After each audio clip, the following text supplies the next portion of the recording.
Hello, welcome along. It's the universe's favourite podcast. This is the Fun Kids Science Weekly. My name is Dan. Thank you for being there. It's the part of the week where we scour the universe. We search through the solar system, finding all the best science secrets lurking around. Now this week we'll head back to the age of the dinosaurs. We'll take a look at how all the creatures lived. Some were in their herds with mates, and others roamed the Cretaceous period alone. Uh-oh, let's hide. We've got company. Don't panic. It's a herd of iguanodons. Also, there is a brand new movie out on Netflix. It's all about time travel. It's called The Adam Project. It's about a dude from the future who heads back to the present to meet his past self. Get your head around that. Now, inspired by that, we'll chat to a futurologist, someone who knows what might the world be like in 50 years' time. I think in 2052 it's very likely we will have pod systems where you've got very simple pods being driven on smart infrastructure. So they're very, very cheap, probably a couple of $1,000s a pod, and they'll just float along on magnetic linear induction mats or something like that. They might not even have wheels because you can levitate them. And I've got your questions, as always. This week, they're on water and birds. So lots on the way. Stick around. It's a brand new Fun Kids Science Weekly. Right, let's kick off the show with this week's Science in the News. Scientists have changed the rules for what makes a heat wave in the UK. The country has had the bottom temperature for what makes it hot enough raised by 1 degree, which means for you to call it a heat wave, it needs to be at least 26 degrees. That's not all. For it to be an official heat wave, it needs to be above 26 degrees for 3 days in a row. It's all because of the climate crisis. Also, get this, babies figure out how close people are to each other by looking at saliva. You know saliva, that's the water in your mouth. Well, babies, they're always watching. And they figured out that if you share your saliva with another person, maybe by sharing food, licking the same ice cream or something, whatever, you're probably quite close to them. Now, they figured out that strangers don't do that. So they use that to work out how good friends people are. And also, the number of planets known outside our solar system has passed 5,000. NASA recently found 60 more planets, which means there's 5,005 planets out there that we know about. There are 1,500 gas giants, 200 small and rocky planets, and 1,600 super-Earths. And now the experts are trying to find out if they're capable of having life. Let's catch up with Professor Hallux now. He's one of our favourite geniuses on the show. We join him every week with his Map of Medicine series. You can listen to the full lot on the free Fun Kids app, by the way. He's looking at why you might get sick and then who makes you better. Now, this week, Hallux is having some trouble fitting into his favourite trousers. A bit like your dad the week after Christmas. So him and Nurse Nanobot are having a look into why a healthy, balanced diet is very important. Professor Hallux's Map of Medicine.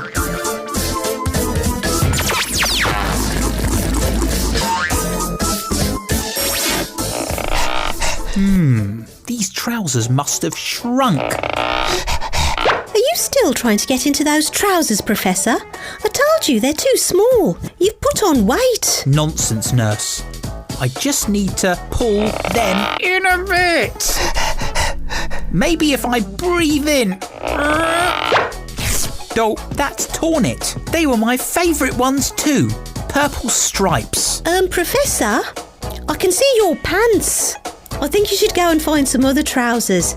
Bigger ones this time. What's wrong with my spotty pants? No pleasing some people. Well, you give us the clinical crunch on weight whilst I get changed. Clinical crunch. Whoops. We all need food to live, but sometimes we carry too much weight for our height, and this is known as obesity. Around 1 in 7 children are obese, and it's thought that in 15 years' time, over a third of all grown-ups will be overweight too. This is something that is very much worse today than it was in the past. And do you know why? That's one reason. Lots of us get driven about in cars and travel on buses instead of getting everyday exercise by walking.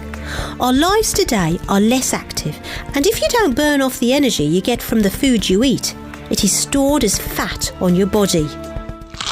And there's another reason. If your diet includes lots of sugary or fatty foods, you'll be taking in much more energy than you can burn off. Right, I'm back and you'll be pleased to hear my pants are under wraps now. Much better. What a relief. To be honest, you're right that I need to lose a little weight. And it isn't just so I fit into my favourite trousers. Being overweight can lead to diseases like diabetes, heart disease, and other nasties. Not worth it. Well, that map of medicine of yours should have some brilliant info on the healthcare expert for this, a dietitian. Let's load it up and get the lowdown. Opening the map of medicine. Good idea, nurse. So a dietitian. Any ideas what they're specialists in? There's a bit of a clue in the old name there. Yep, you got it. Diets! But diet doesn't mean healthy food. Diet is just a word that describes whatever you're eating regularly. You can have healthy diets, unhealthy diets, vegetarian diets, dog food diets. Yeah, okay, that was a joke. It's mostly dogs that have that sort of diet. If you're overweight or have been poorly, a dietitian's job is to look at your diet and suggest changes to make you healthier. And it often starts with a bit of detective work. To get the evidence to solve the case, a dietitian might ask you to keep a food diary. This isn't where you talk about what some carrots did at school today. It's a log of everything you are eating each day, from the first bite of toast to the last slurp of hot chocolate, as well as notes about what you get up to. By going through the diary, the dietitian may be able to see what sorts of foods you're eating too much of. But there's more to it than that. They're often looking for clues on your lifestyle too. You don't really need me to tell you that if you play a lot of computer games or watch telly a lot of the time, then you're not going to be using up all that energy from the toasts and hot chocolates. You know that. I know that. Sometimes things are a bit more complicated though. Normal food shouldn't make you feel sick. If you always have an upset tummy after eating certain foods, it might be that you have an intolerance to that food. I hope you washed your hands. If you become very unwell or find it hard to breathe after eating certain foods, you may have an allergy. These are serious medical problems, and a dietitian is one part of the chain to discover what's making you poorly and helping you to eat safely without any nasty side effects. I beg your pardon? Right, never mind safe. Let's have something less sensible. Any disgusting details for us, nurse? Oh yes, where food is concerned, there are plenty of festering facts. Disgusting detail. The Guinness Book of Records is full of people attempting to eat silly things, and here's an extremely silly record. An American lady called Sonia Thomas holds the record for eating the most hard-boiled eggs. 65 in less than 7 minutes. She can also eat 18 hot dogs in 12 minutes. Excellent! Do you get it? Excellent! Oh, please yourself. Time for us to go. But before you join us again, why not explore Map of Medicine for yourself? Professor Hallux's Map of Medicine is produced by Fun Kids with support from the Wellcome Trust.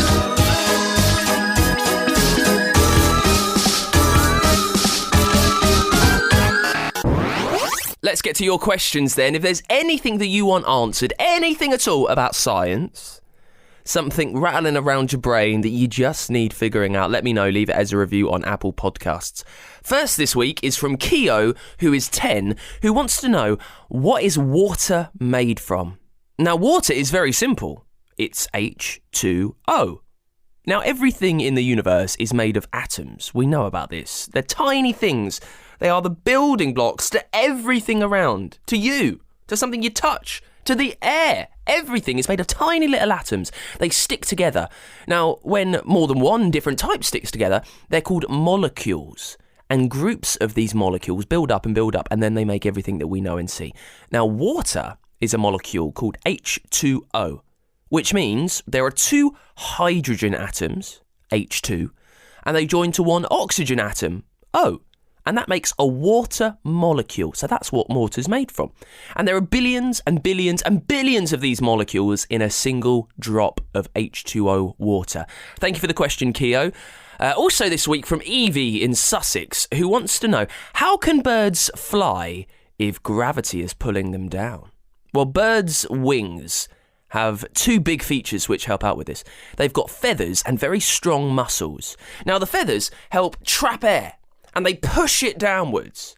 The muscles then force that air down to thrust the birds upwards. Now that gives them the lift. Now when a bird is already flying, these wings are slick and smooth. Get your head around this. It makes the air rushing towards the bird lift over the top of the wing very quickly.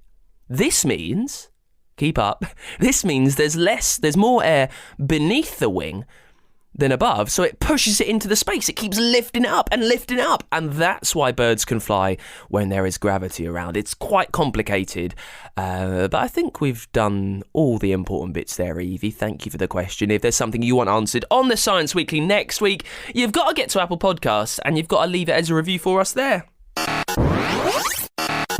It's the Fun Kids Science Weekly. I don't know if you've seen this new movie that's out on Netflix. It's called The Adam Project. It's all about a boy who travels into the future and then meets himself, and then they go time traveling to save the world together. That's him and himself. Now, I love a time travel movie, but I'm always wondering whether the stuff that you see in the future can ever come true. So we're going to find out this week with Ian Pearson, who is a futurologist. Ian, thank you for being there. Oh, it's a pleasure. Now, just to clear this up for us, what is a futurologist? It sounds quite an incredible job to have. A futurologist is just somebody who studies the future. I'm really an engineer. I've worked my whole career in engineering, but I've always been in the engineering of stuff that won't exist for 20, 30 years. So when you're thinking about which world you're going to bring this stuff into, obviously you have to think about the future, and that bit is more fun than the engineering bit. So I spend most of my life thinking about what the future looks like, and some of the time trying to invent the technologies that will populate it.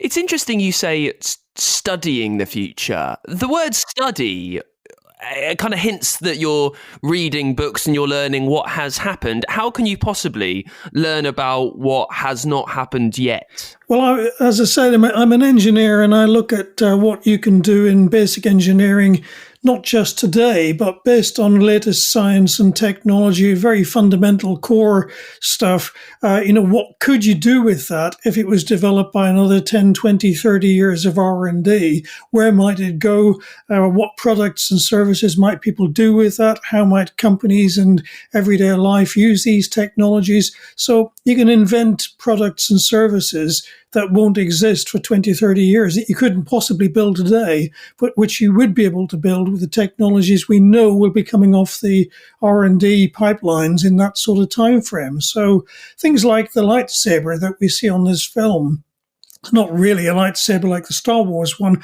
but it looks the same basically.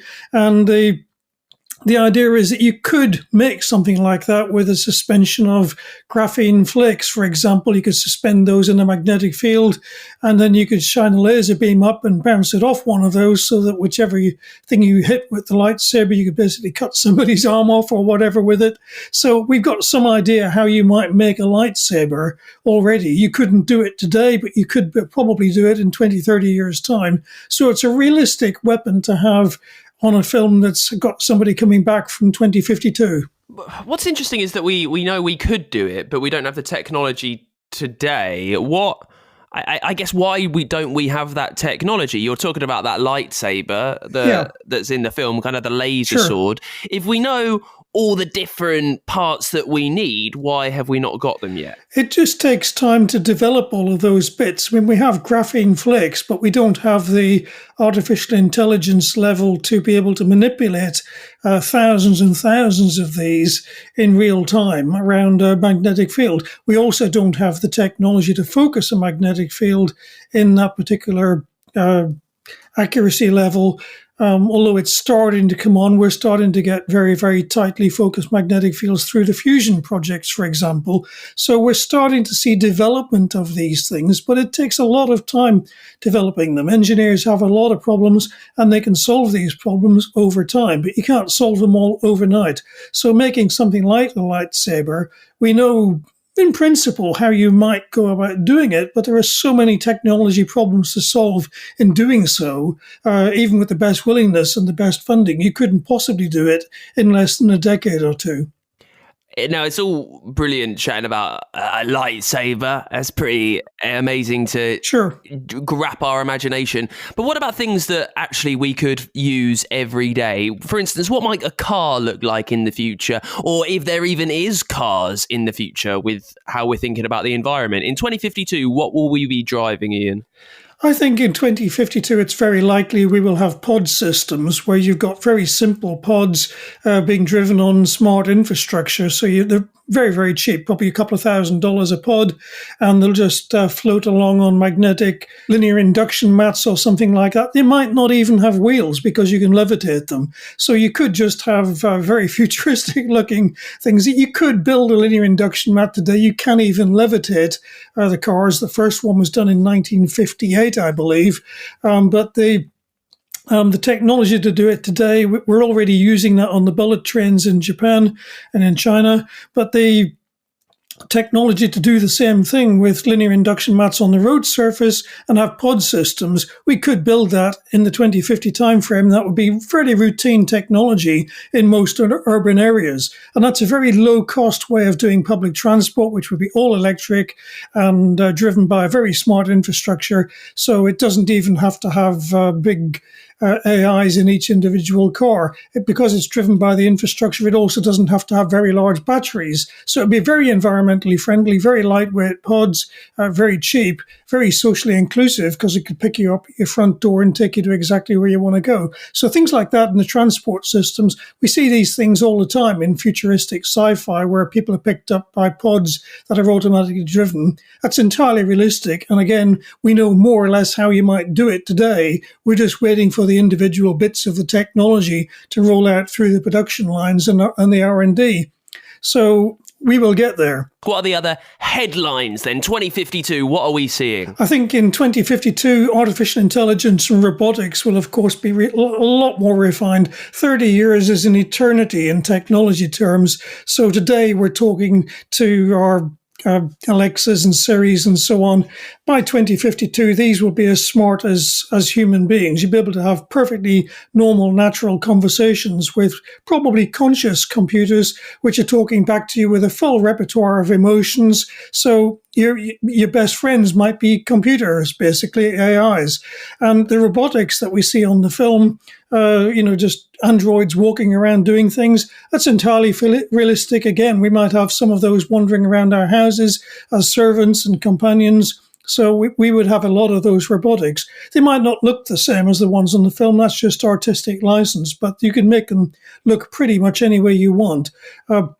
We already know more or less how to do the kinds of realistic androids that you see on other science fiction, like Westworld, for example, where they look very human-like. So we could have that sort of stuff too. Drone technology, we see a little bit of that in the film. That could be a lot more developed in 2050. You could have a little flock of drones, maybe insect-sized ones, floating around you all the time, taking selfies of you from every angle, monitoring what's going on around, advising you what's going on and telling you what you might do, and acting as your interface to the technology around you. There's so much going on. I guess lastly, the film The Adam Project, it's all about time travel. Will that ever happen? Is that a possibility? Well, in the film, we have real time travel with the guy coming back from 2052 to meet his former self. It isn't the kid going forwards in time; it's the older version coming back in time to 2022. But the idea of time travel, it's theoretically possible in some interpretations of physics, but we really haven't got a clue how to do it realistically. Something to do with wormholes might work, and that's kind of what they use on the film. So that's a realistic possibility of doing it that way. there is no chance we'll be able to do that by 2050s. It's probably several decades later than that. And we don't have any understanding of physics that says even whether you'd be able to survive such a thing coming back through a wormhole. It might tear you apart at the molecular level, for example. But there is one part of time travel which is feasible. Say by 2050, we've got such a good link between computers and our brains using futuristic versions of the direct brain links we're already starting to develop today. And if most of your mind is existing in the cloud, you could make a backup of that, and you could make a backup of it every single day. So in 2200, you could come back in cyberspace and have a realistic chat with your 2050 self. So that's a kind of time travel in cyberspace. It's not real time travel. You're just accessing a previous record on a database. So there's no real time travel involved, but it would feel like time travel. You'd be able to go back and talk to your former self as if you were doing it for real. Incredible. There's so much to look forward to, isn't there? Ian Pearson, thank you so much for joining us. It's a great pleasure. Now, this week's Dangerous Dan, it's all about a bacteria, a virus that makes insects do something very strange indeed. The Treetop Disease affects creepy crawlies. Normally moths, butterflies, caterpillars. Now, they get it by eating dead insects that they find. Ugh! And the virus then gets in, it takes over them, and it makes them act oddly, very oddly. It turns them into a zombie. Treetop Disease makes these caterpillars become obsessed by the light. It takes over them. And because they want to get closer to the sun in the sky, they climb the plants, they climb the trees, they want to get as high as they can until eventually they reach the top. And they can't go any higher. Now, experts don't really know why this happens, but it does. They try to get up as high as they can, and then when they're there, sadly, the creepy crawlies die. And then their bodies lie waiting for another scavenger insect to come along, fancy a strange snack of an old creepy crawly, and then it starts all over again. The cycle continues. They eat it, they get turned into a zombie, they climb as high as they can, then they die, then they get eaten, then that thing, it climbs as high as it can. It keeps going on and on and on. It just happens. It's just one of those things in nature. No one really knows why, but it means the Treetop Disease goes straight onto our Dangerous Dan list. It's time to travel back in time now. This is an episode from our Age of the Dinosaurs series, and you can listen to all of these and time travel whenever you like on the Free Fun Kids app. We're looking at the Cretaceous period and all the creatures around then. And now at this point, the world was home to more animals, more plants, more nature than ever before. So many different species, and they all behaved in different ways. Some preferred to live on their own, and others loved being with their mates in a herd. Age of the Dinosaur with Dinosaur Action Magazine, the #1 mag for dino fans. Welcome to the Cretaceous period, which existed between 65 and 144 million years ago. The world by this point was home to a wider variety of environments and species than ever before, and different species behaved in different ways, some preferring to live on their own, others liking the company of the herd. Uh-oh, let's hide. We've got company. Don't panic! It's a herd of iguanodons. They're plant eaters and more interested in the vegetation around here. They have to be, as they need to consume the equivalent of 300 bananas every day. Iguanodon fossils have been found all over the world, which means they were a common sight in Cretaceous times. They reached up to 11 meters in length and were experts at stripping greenery and fruits off plants. Cool. Did you see? It looks like they have hands. That's true.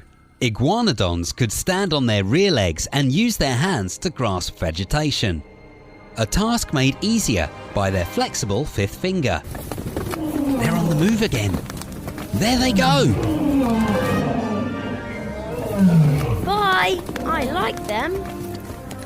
Fossils of many iguanodons have been found jumbled together in one place, which tells us that they moved in a herd, with the adults likely to band together to protect the young from predators. But not all dinosaurs behaved this way. Yes, Look at that poor thing over there. Maybe he's lonely. Don't worry, that's a Pinacosaurus, with plates of armour all over his back and an enormous club on the end of his tail. He can look after himself. That tail is perfect for swinging at anyone who thinks he'd make a tasty dinner. Armoured dinosaurs such as Pinacosaurus are known as ankylosaurs, meaning armoured dinosaurs. They were plant eaters too, like the iguanodontians, but in fossil finds there is usually just one of them, so they probably lived and died alone. Look, another herd, and these seem in a hurry. Quick, duck and hide! It's a pack of velociraptors. These sneaky hunters are carnivores and can bring down animals much larger than us. Not only do they have razor-sharp teeth, deadly curved claws, and an ability to run fast, they also have very large brains. They were believed to be intelligent enough to hunt together when necessary, outwitting their prey to tear it to pieces. That Pinacosaurus is flexing his tail ready. Quick, let's run! Paleontology, pick. Fossils have been part of the Earth for millions of years, and studying them is something paleontologists are experts at. Once larger rocks in an area have been cleared away, hammers, chisels and picks are used to tap at the earth around the fossil to loosen it further. These pieces of rock and earth are called the matrix.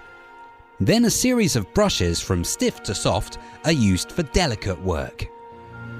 If the fossil needs to be moved, it's often wrapped in a plaster cast to keep it safe, just like the sort you would get if you broke your leg. The fine work of removing the remaining rock from the fossil then goes on back at the museum's laboratory. Age of the Dinosaur with Dinosaur Action Magazine, the #1 mag for dino fans. And that is it for this week's Fun Kids Science Weekly. Thank you so much for listening in. If there's a question that you'd like answered on the show next week, you've got to leave it as a review for me over on Apple Podcasts. So easy to do. Just find the Fun Kids Science Weekly there. There's a few things. Leave your name so I can say hello. Leave us 5 stars. That will help me see it. There's a little comment box. That is where you put your question, and I can say hello in the next few weeks. While you're there, there's so many brilliant Fun Kids podcasts we've got. You can listen to them also on the free Fun Kids app, on Google, Spotify, and at funkidslive.com. And Fun Kids, we are a children's radio station from the UK. Listen to us all over the country on your DAB digital radio and at funkidslive.com. See you next week.